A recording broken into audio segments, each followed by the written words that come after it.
Buenos días. Agradezco a los organizadores de este congreso. Un servidor de ustedes, el doctor Aulogelio Cobo Rojas. Me encuentro en la ciudad de Villahermosa, Tabasco, y les voy a hablar del tema de quimioembolización hepática. Un servidor se encuentra en el Hospital Juan Graham Casasus, que es el hospital oncológico de aquí de nuestro estado. Asimismo, en forma privada en la clínica Premier. Estas son fotos satelitales cuando iniciaba el hospital y actualmente cómo ha crecido. El hospital fue centro de referencia principalmente contra el COVID. El hepatocarcinoma, existen 3.778 artículos publicados en PubMed desde 1988. En 10 años existen 1.525 artículos publicados y solamente en este año existen en los 3 meses 119 artículos. Esto nos habla de la alta cantidad de gente que está escribiendo sobre esta terrible enfermedad, ya que como vamos a ver más adelante, su frecuencia ha ido en aumento. Existen consensos en español, ahora sí que de los españoles, en el año 2020 y de los mexicanos el año pasado, en el mes de agosto, se entregó y en octubre se publicó en la revista de gastroenterología, donde ven ustedes la cantidad de hospitales y de gente que comenta y hacen el consenso. Y de estos vamos a sacar unos comentarios. El carcinoma hepatocelular es del 80 al 85% de las neoplasias malignas primarias del hígado. Ocurre en presencia de cirrosis en el 80% de los casos. La etiología de la cirrosis es principalmente por hepatitis virales, alcohol, enfermedad de hígado graso no alcohólico, la exposición de las aflatoxinas y factores genéticos y ambientales. Es el sexto lugar de incidencia anual con 841.080 casos nuevos. Es el 9.3 por 100.000 habitantes. El cuarto de mortalidad por cáncer, de 781.631 defunciones anuales. Ese es el segundo tumor más letal después del cáncer de páncreas, con una tasa de mortalidad ajustada a la edad del 8.5 por 100.000 habitantes y tiene una sobrevida del 5 al 30% a 5 años. La mayor mortalidad se encuentra en Asia y en África subsahariana, con el 55.6% de los casos de disfunciones en el mundo. La incidencia es del 34.1 por 100.000 habitantes en estos lugares. En Europa es del 4.4 por 100.000 habitantes, en Estados Unidos es del 4.8 por 100.000, y esto está en relación al incremento por la pandemia de la obesidad. La incidencia más elevada se encuentra en Mongolia, que es 93.7 por 100.000, y la más baja es en Nepal, en 1.2 por 100.000. En 25 años de incidencia, existe un aumento del 75% del reporte de estos casos. La tasa de incidencia ajustada a la edad es de 14.1 en hombres y 5.2 en mujeres. En México es de 1.5 a 1 en relación. Es mínima la diferencia que existe. El pico máximo de incidencia y mortalidad se presenta en la séptima década de la vida, y en México es el noveno lugar de incidencia en neoplasias malignas de distribución semejante en ambos sexos. Es el tercer lugar de mortalidad por cáncer, y del 2000 al 2006 los certificados de defunción en nuestro país existió una tendencia creciente del 14%. En las regiones del centro y sur de nuestro país, las mujeres mayores de 65 años con carcinoma hepatocelular fue el tumor más prevalente, 14 por 100.000, y supera al cáncer de mama y al cérvico uterino en estos lugares. El carcinoma hepatocelular se encuentra un aumento por 1.8 por año si tienen cirrosis. Hepatitis viral, que es la que causa más hepatocelular, carcinoma hepatocelular, está del 3 al 8%. Hepatitis C del 3 al 5%, el alcoholismo de 1.3 al 3%, colangitis bilateral primaria del 3 al 5% de incremento por año, la enfermedad por hígado graso no alcohólico es el 1.5% por año, y otras enfermedades misceláneas como hemocromatosis, la hepatitis autoinmune, la deficiencia de alfa-1 antitripsina superan el 1.5% por año.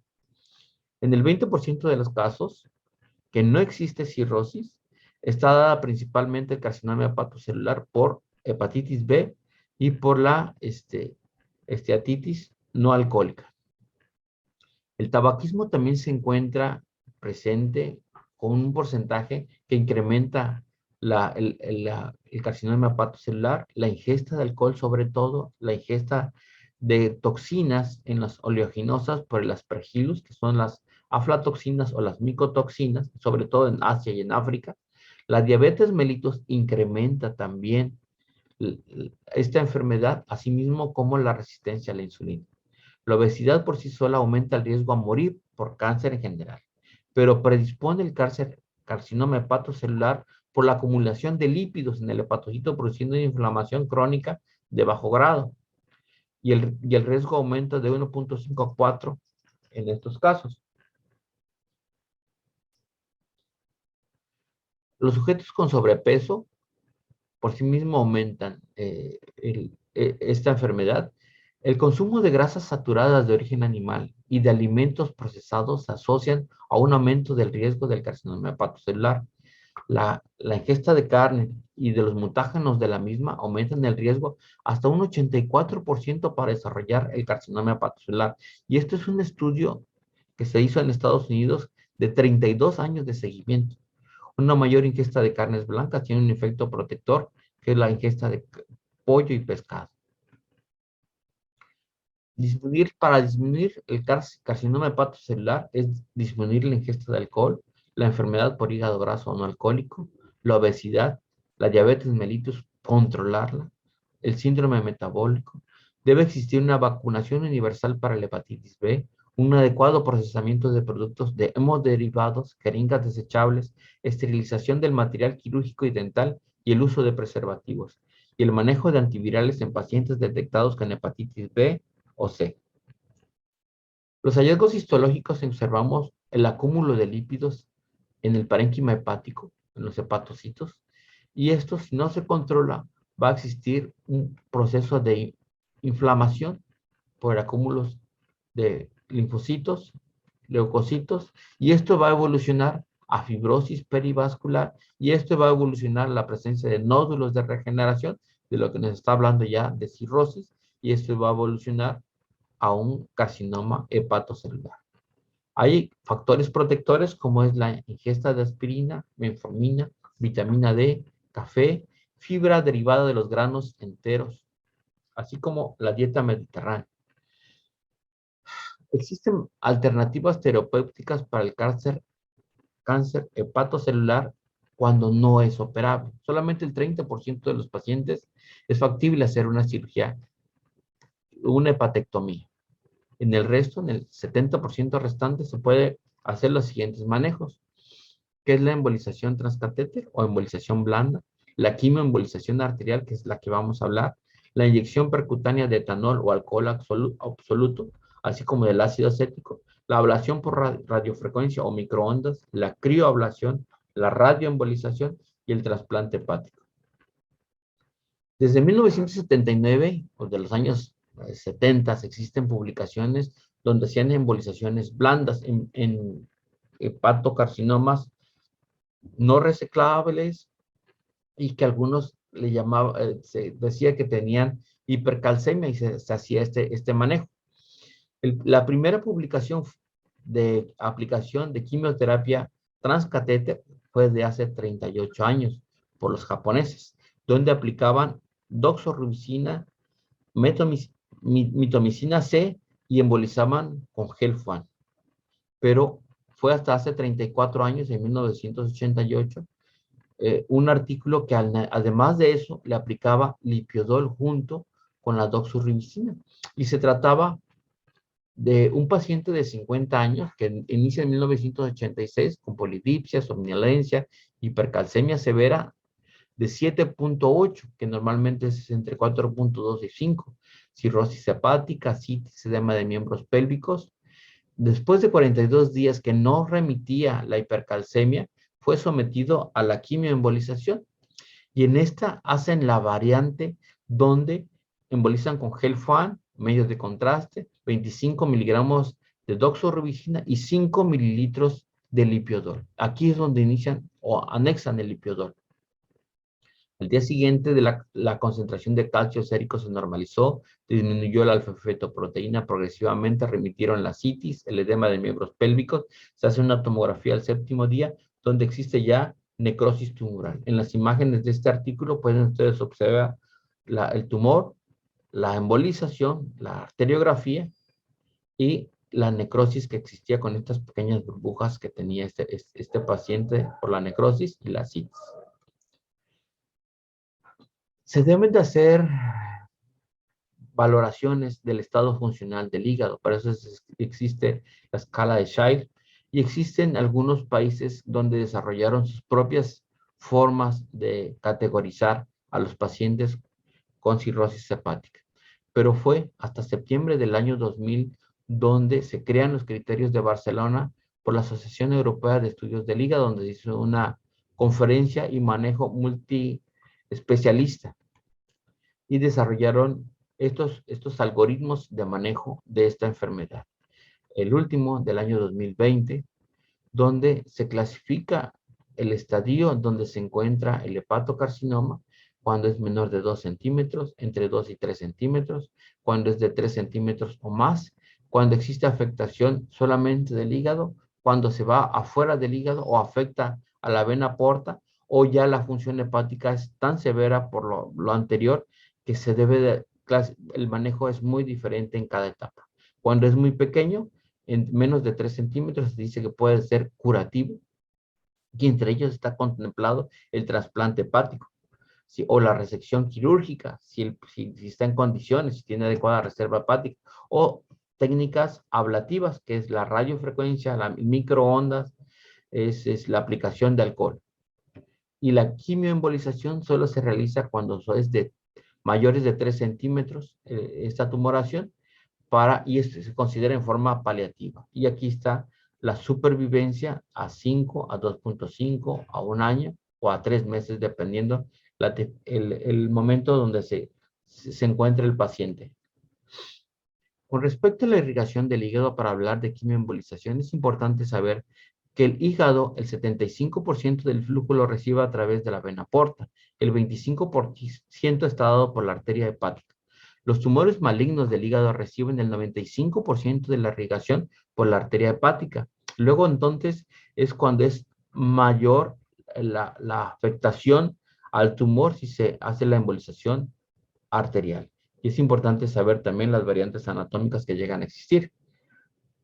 La quimioembolización, entonces, es una combinación entre la embolización de la arteria hepática y la infusión simultánea de altas dosis de agentes antineoplásicos que aumentan de 20 a 200 veces que si se administraran en forma sistémica o estándar.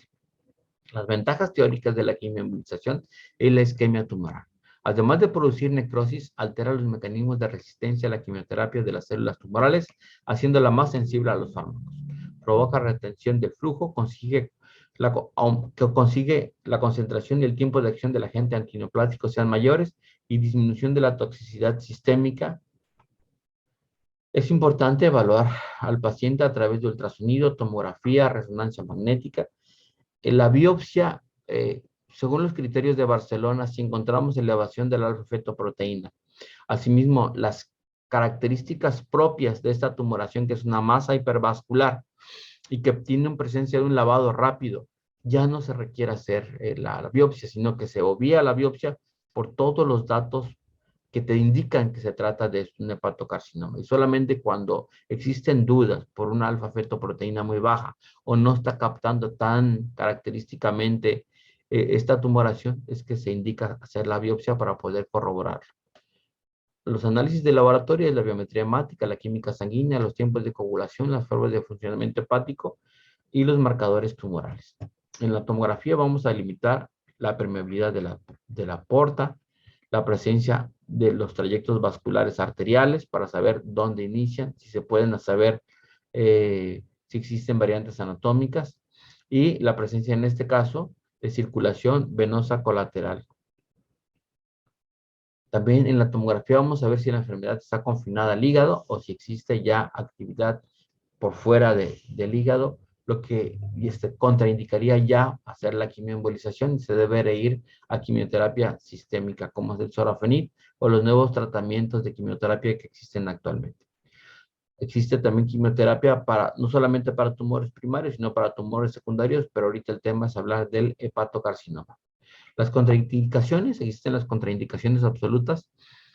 Cuando el parénquima hepático está tan dañado que produce una insuficiencia hepática, estamos hablando del Child C, y tiene insuficiencia hepática o tiene una ictericia muy marcada, ya que al producir la necrosis biliar se puede ocasionar necrosis biliar por la obstrucción de las arterias, a nivel de las arterias que irrigan estos trayectos biliares. La trombosis portal es una contraindicación relativa, ya que en algunas ocasiones se puede realizar. Es necesario ser y valorar bien a través de una angiografía visceral para delimitar si existen variantes anatómicas o no, ya que se debe de considerar que en ocasiones las arterias diafragmáticas pueden dar trayectos vasculares a esta tumoración, asimismo como la mamaria interna, pero el tronco celíaco y la mesentérica superior es los lugares principalmente donde van a existir los trayectos que van a irrigar esta tumoración. Los antineoplásicos que se utilizan es la cisplatino y doxorubicina principalmente, el medio de contraste y el lipiodol, así como se pueden utilizar gel FUAN, partículas de polivinil o esferas.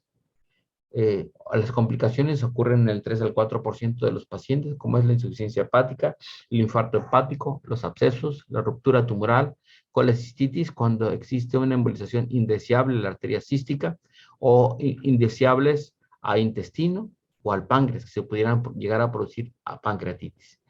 En anemia, que es muy rara y se presenta por la quimiosensibilidad de algunos pacientes o por cuando existe ya algo de afectación renal, porque son pacientes, la mayoría senil y que son diabéticos, pueden tener ya algún daño renal que se puede también aumentar con este procedimiento.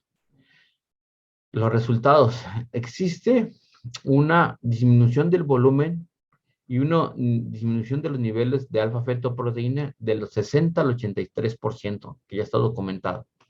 La supervivencia mejora y dependiendo la estadificación donde se encuentre en el momento de hacer el procedimiento.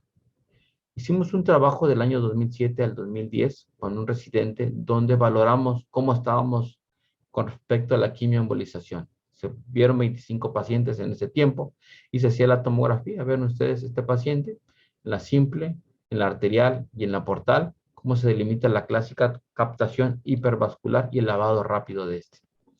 Se delimita a través de estas tomografías la vascularidad que lleva el flujo para saber cómo vamos a navegar hasta llegar a esta tumoración. También observamos que en este caso tenía una esplenomegalia y una circulación con un shunt espleno-renal. Ven ustedes la dilatación de la vena renal en este caso. Todos los materiales que utilizábamos, la doxorubicina, que es de color rojo, se mezcla con el lipiodol y se llega a mezclar también en ocasiones con partículas, con esferas. Existen ya las esferas precargadas ya con doxorubicina que tienen mejores resultados, pero el costo es bastante alto. Por lo que aquí seguimos trabajando todavía con GELFAN. Y este es teóricamente cómo se hace. Es una catalización selectiva, se suelta el material y se produce la necrosis. Este es el primer caso que hicimos hace 16 años, en el año 2006, en la tumoración que afectaba prácticamente gran cantidad del hígado. Esta es la arteriografía inicial donde se ve esta masa hipervascular que afectaba los segmentos 4, 3, 2 y cómo se libera el lipiodol. Vean ustedes la radioopacidad que presenta, cómo se hacen las tinciones tumorales que están captando este medio de contraste saturado con la quimioterapia. Vean después de haber embolizado y el control, donde vemos la gastrodenal y las arterias embolizadas. Este es un tronco celíaco. Vean ustedes la esplénica, la pancreática, la gastrodenal, la hepática. Y aquí cuando se libera el lipiodol, vean ustedes cómo se van distribuyendo y la radiopacidad que tiene el lipiodol es muy característica. Se hacen controles tomográficos para ir viendo los depósitos de lipiodol. Este es otro paciente que tiene esta tumoración después de haber sido embolizada. Ven ustedes esta rotacional, cómo se delimita la obstrucción que llega a presentar esta tumoración. Y en ocasiones hay que utilizar microcatéteres para poder llegar a la forma más distal, y asimismo ser más selectivo en la embolización, cuando es posible esto. Y la variante anatómica, ven el tronco celíaco, y es en la arteria mesentérica superior donde existe esta tumoración, cómo se suelta el lipiodol y cómo capta esta masa hipervascular saturada por el lipiodol con la quimioterapia. Hemos hecho también pacientes pediátricos, con este niño de 14 años que tenía esta tumoración que ya había sido operada y tenía esta recidiva. Cómo se encuentra la distribución del lipiodol en este paciente. Esta es la forma característica después de hacer la quimioterapia. Vean ustedes cómo el medio de contraste lipiodol capta demasiado y no permite ver en forma adecuada si existe o no todavía un tumor residual, tanto en la fase arterial como en la portal. Un paciente cirrótico. Los resultados. Tuvimos 11 mujeres, 9 hombres, 55 contra un 45%. La edad principalmente fue de 70 a 80, en la octava década de la vida, el mayor número de pacientes que tuvimos ahí. Las comorbilidades fue una suma de diabetes e hipertensión por sí solas. La gran cantidad de algunas comorbilidades que presentaban nuestros pacientes, principalmente seniles, la elevación de la alfa-fetoproteína, que el 50% estaba por arriba de 1000, y solamente un 30% que era muy baja los niveles de alfa-fetoproteína, y siendo el 80% elevación de la alfa-fetoproteína. Se embolizaban ambas o una arteria u otra, dependiendo cómo se encontraron la presencia de variantes anatómicas que llegamos a detectar. De 23 pacientes, 3 se difirieron por tener un Child-C. 20 pacientes sí se realizó el procedimiento. Esta es la clasificación de Child en el momento de hacer el procedimiento. Tuvimos complicaciones que fue el síndrome post-embolización, sobre todo el dolor, que lo referían principalmente a nivel del epigastrio, aunque puede ser en el hipocondrio derecho. Existió algo de deshidratación y una encefalopatía en un paciente, en Child B. Tuvimos ese paciente que tuvo la encefalopatía, estuvo 9 días hospitalizado. Un paciente estuvo 5 días, 2 pacientes estuvieron 3 días, pero el resto tuvieron 24 horas y se egresaron. El 60% tuvo una reducción parcial en una quimioembolización. El 25% tuvo una reducción estable, 10 pacientes presentaron una progresión y solamente un 5% una reducción completa de la tumoración. Recuerden que es solamente una quimioembolización. No repetimos el estudio, no repetimos el procedimiento en ninguno de estos pacientes estudiados. En conclusión, con respecto a este protocolo, se debe considerar la edad y el estadio para poder realizar la doxorubicina. En nuestros pacientes no se presentaron efectos secundarios. No hubo relación relevante con los niveles de alfa-fetoproteína durante el estudio. En cuanto a las dimensiones tumorales, se pudo demostrar que la eficacia de este procedimiento en un alto nivel, y es un procedimiento de mínima invasión que se puede realizar.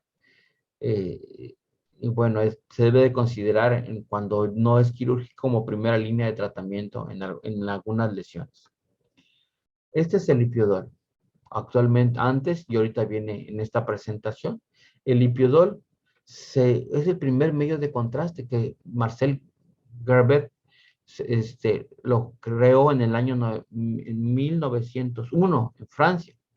Su hijo, en 1926, fundó la compañía, y el nieto de Marcel Gerbet siguió con el procedimiento. Actualmente es una empresa que está a nivel mundial. Este video ustedes lo pueden observar en internet. donde cómo inician la creación de esto, cómo la casa Gerbet ha ido creando nuevos contrastes y cómo ha ido haciendo un monopolio prácticamente, ya que ha adquirido Mallinckrodt, Yopamirón, ha adquirido Genetics, varias compañías, y yo creo que ya son el número uno a nivel mundial en la producción de medios de contraste.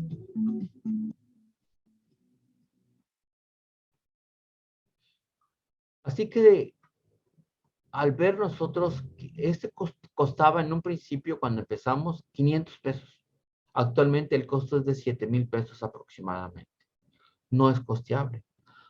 Así es que tuvimos que buscar variantes para poder hacer accesible este procedimiento a nuestros pacientes. Y desarrollamos un protocolo donde lo llamamos Gelfuan ultradiluido, quimioembolización con Gelfuan ultradiluido. Y este es uno de los pacientes que le hicimos este procedimiento. Es una paciente de 64 años que tiene una tumoración en segmento entre el 7 y el 8. Vean cómo eleva el diafragma. Es muy vascularizado. Los trayectos arteriales que van hasta allá. Los diámetros que presentaba, 4.9 por 5.3, anteroposterior 4.7, longitudinal 5.4. Por ultrasonidos también se delimita muy bien esta lesión, que es hipoecoica, únicamente vascularizada, y se lleva a una quimioembolización, donde se limita la esfera de la tumoración, lo cual se embolizó en forma adecuada con el Gelfuan ultradiluido. La segunda tomografía vemos una necrosis de un 70% de la tumoración. Existe una pequeña tinción tumoral. Así es que llevamos a este paciente a una segunda quimioembolización con la técnica del Gelfuan ultradiluido. Vean ustedes, ahí vemos los trayectos arteriales, que tenemos una idea cómo vamos a hacer el acceso hasta ese nivel. ¿Sí? Y el Gelfuan ultradiluido fue una idea que un servidor tomó de un artículo chino y un artículo árabe, donde hablaban de diluir y de administrar lentamente estos. Ven ustedes la captación de los tumores, del tumor residual de la primera quimioembolización por ultrasonido, el tumor residual. Se hace la segunda quimioembolización, donde se ve esta masa hipervascular, esa masa hipervascular.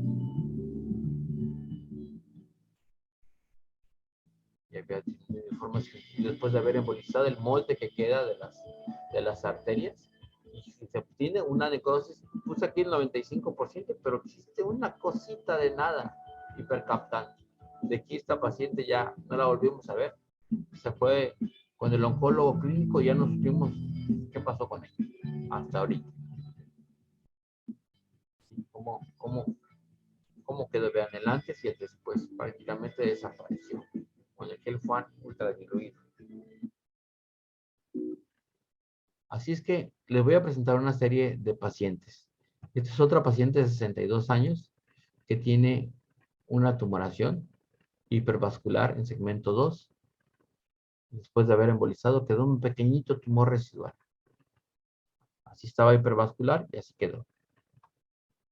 Así estaba inicialmente, 4, con un volumen de 49.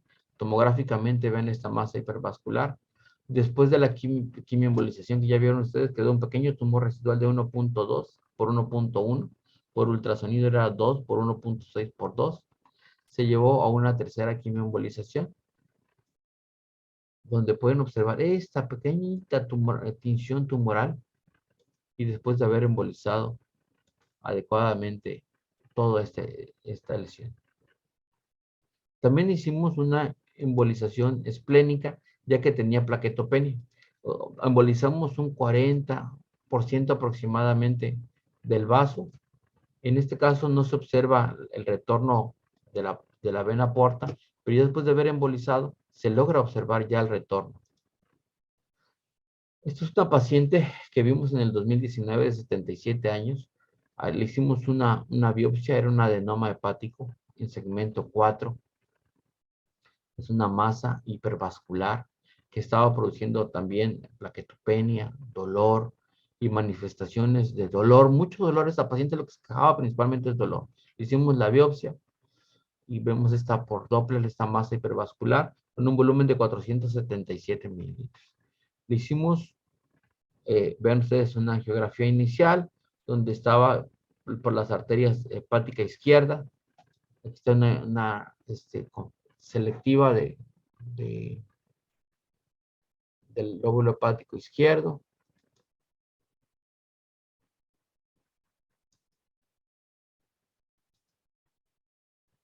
Y la embolización adecuada de la izquierda. El seguimiento, consiste en la disminución. Vean ustedes el ultrasonido de control.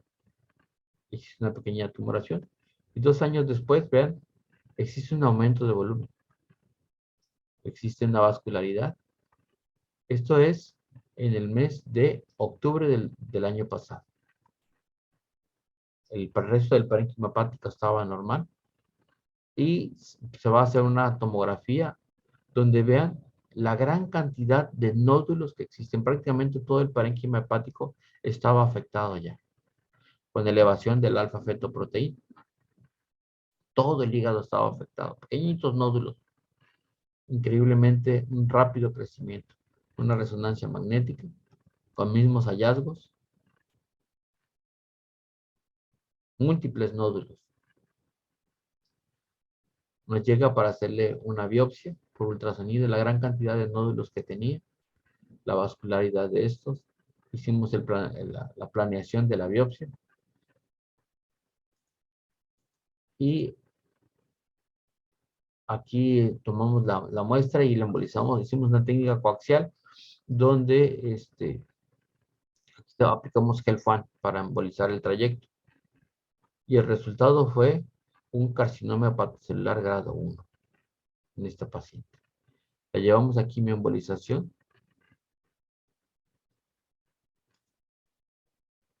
Embolizamos el 80% del hígado y utilizamos un cuarto de material de quimioterapia. La paciente falleció la semana pasada por una evolución extremadamente rápida de la paciente. Este es otro paciente que vean ustedes esta tumoración que abarcaba un 70% del hígado. Este paciente se detectó en 2 de noviembre del 2020. Un paciente cirrótico con esta tumoración. Se le da tratamiento con los nuevos quimioterápicos, la atezolizumab y la bevacizumab. Y ven ustedes la evolución. Tiene una franca disminución de más de un 60% de la tumoración. Queda un tumor residual muy pequeño y nos los envían para hacer un tratamiento ya de quimioembolización. Por ultrasonido, tiene la tumoración residual con diámetros de 6.7 por 9.1 por 9.4 y una esplenomegalia. Esta es la quimioembolización desde la tinción tumoral del lado derecho. Y vean la embolización selectiva que hicimos a este nivel. Y también hicimos una embolización esplénica. Una discreta embolización esplénica en este paciente. Y en esta se ve la vena porta de retorno. Y bueno, esos son los casos que quería presentar. Esta es la recepción del área de rayos X del Juan Graham. Tenemos una réplica de la cabeza olmeca. Aquí está el cuadro que les había enseñado anteriormente. Y aquí estamos haciendo o estamos intentando hacer un centro regional a nivel estatal y por los estados circunvecinos que nos refieren a algunos pacientes. Es el arco en seco en la cabeza olmeca. ¿Qué viene o qué se está haciendo actualmente? La histotricia, que se llama Edison, esta máquina donde está utilizando un asa externo automatizado utiliza energía acústica para destruir mecánicamente el tejido del hígado sin incisiones ni radiación o calor. Es una plataforma sofisticada de rayos sónicos de histotricia que produce burbujas y que estas burbujas producen la elevación de la temperatura y con esto la necrosis tumoral. Y bueno, pues muchas gracias. Los invitamos al Congreso del CIDI que va a ser el 26, 27 y 28 de octubre, si el COVID nos los permite. Muchas gracias.